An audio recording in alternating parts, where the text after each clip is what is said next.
இன்றைக்கி வந்து சமாதானம் பேசி பேசுகிறோம். இன்றைக்கி வந்து எங்கள் ஊரில் வந்து கோயில் பிரச்சனை அதிகமாக இருந்துச்சு. அதில் வந்து கோயில் தாசில்தார் முன்னிலையில் கூப்பிட்டு சமாதானம் பேசி பேசுனாங்க.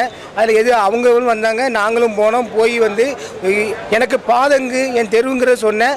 அந்த பாதை தெருவில் இல்லை அப்படி தான் இருக்கும், இல்லை எந்த விதமான ஆக்கிரமிப்பும் வராது. உங்களுக்கு வந்து பஞ்சாயத்து ஈஓ கூப்பிட்டு அது என்ன பிரச்சனைன்னு கேட்டாங்க. கேட்டு எல்லாமே வந்து அவருக்கு அந்த பாதையை வந்து சரி பண்ணி கொடுத்துருங்க. அதில் ரோடு அமைச்சு சாலை அமைச்சு கொடுத்துருங்க, மின் விளக்குகளுக்கு என்னெல்லாம் அமைச்சு கொடுத்துருங்க. அது போக வந்து கோயில் வந்து இப்போ என்ன அளவில் இருக்கோ அதே மாதிரி தான் இருக்கணும், எந்த அளவும் வெளியே வரக்கூடாதுன்னு சொல்லி அவங்க வந்து பேசி முடிவு பண்ணிட்டாங்க. அதேமாதிரி கோயில் திருப்பணி அது நல்லபடியாக நடக்கும். அது போக வந்து முன்னே வந்து தசலாப்பறை இருந்துச்சு. தசலாப்பறையில் வந்து ஒரு திண்டு இருந்துச்சு. அந்த திண்டையை அகட்டி தந்துடுவேன். எந்த விதமான இது இருக்காது. உங்களுக்கு எந்த பாதை எவ்வளோ இருக்கோ அந்த இதில் எந்த இடைஞ்சல் வந்தாலும் மறுபடியும் நீங்கள் எங்கள் தாசில்தார் ஆஃபீஸுக்கு வந்தோ, எங்கள் பிஓ ஆஃபீஸுக்கோ, எங்கள் பஞ்சாயத்துக்கோ வந்தோ நீங்கள் மனு கொடுத்து இது பண்ணுங்கள். நாங்கள் வந்து அதை நாங்கள் தீர்மானம் நாங்கள் அவங்க பேசி விட்டுறோன்னு சொல்லி முடிச்சிட்டாங்க. எங்களுக்குள்ளே நான் சமாதானம் பேசி நீங்கள் முடிவு பண்ணியாச்சுன்னு. தாசில்தார் எங்களை 2 வரையும் வர சொல்லியிருந்தாங்க. சமாதான கூட்டத்துக்கு வந்திருந்தோம். அவங்களும் வந்திருந்தாங்க, நாங்களும் வந்திருந்தோம். 2 வரைக்கும் பேசி சமாதானமாக முடித்தாங்க. சமாதானம் முடிச்சுக்கிட்டோம். கோயிலை அதே இடத்துல கட்டுங்க, அதுக்கு மேலே விரிவாக்கம் பண்ணாதீங்க.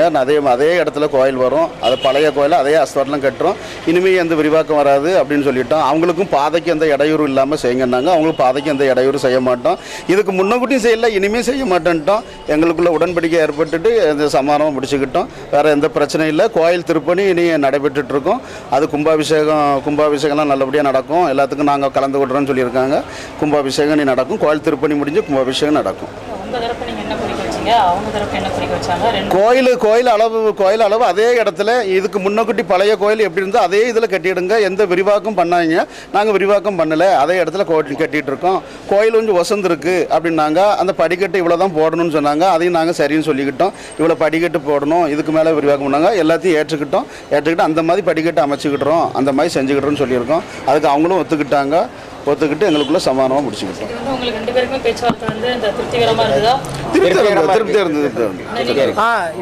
திருப்திகரமாக இருக்குது. அது முடிச்சாச்சு. ஏன்னா இனிமேல் எந்த விதமான இதுவும் வராது. இடைஞ்சல் வந்தாச்சுன்னா நான் உங்களுக்கு நானே வந்து முன்ன நின்று எல்லாம் செஞ்சாரன்னு சொல்லி ஈஓ, தாசில்தார், நம்ம கோட்டாட்சியர், அதுக்கப்புறம் நம்ம குலசேகரப்பட்டினம் காவல்துறை, டிஎஸ்பி எல்லாருமே வந்து பேச்சுவார்த்தை